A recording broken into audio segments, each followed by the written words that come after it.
तो आप सभी देखें टुडे फिल्म न्यूज। आप सबके बीच में लेकर के आ गए हैं दिनेश लाल यादव जी यानी कि निरहुआ जी का दो सॉन्ग का आप सबके बीच में अप टू डेट लेकर के आ गए। दोनों सॉन्ग होली का सॉन्ग है। आप सबको बता देना चाहते हैं कि आप सब अपने फ़ोन के स्क्रीन पर एक पिक देख रहे हैं जो कि निरहुआ जी आप सबको दिख रहे होंगे लुक में, महादेव के लुक में और पार्वती के लुक में आप सबको दिख रहे होंगे अमरपाली दुबे। आप सबको बता देना चाहते हैं कि ये होली सॉन्ग है जो कि ग्रीन स्क्रीन पे शूट किया गया है। इसका एडिटिंग अभी चल रहा है।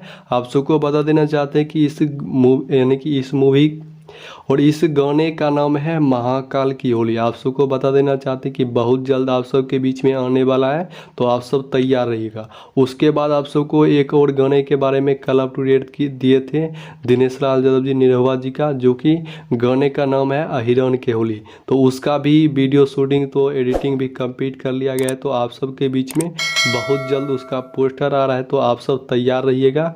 हम इस वीडियो को यहीं पर एंड करते हैं। आप सब चैनल को सब्सक्राइब कर लीजिएगा, वीडियो को लाइक कर दीजिएगा और ज़्यादा से ज़्यादा शेयर कर दीजिएगा। और ज़रूर आप सब सब्सक्राइब कर लीजिएगा ताकि जैसे ही सॉन्ग का पोस्टर आएगा तो आप सबके बीच में हम अप टू डेट। तो फिर मिलते हैं आप सबसे नए वीडियो में नए अप टू डेट के साथ। तब तक के लिए जय।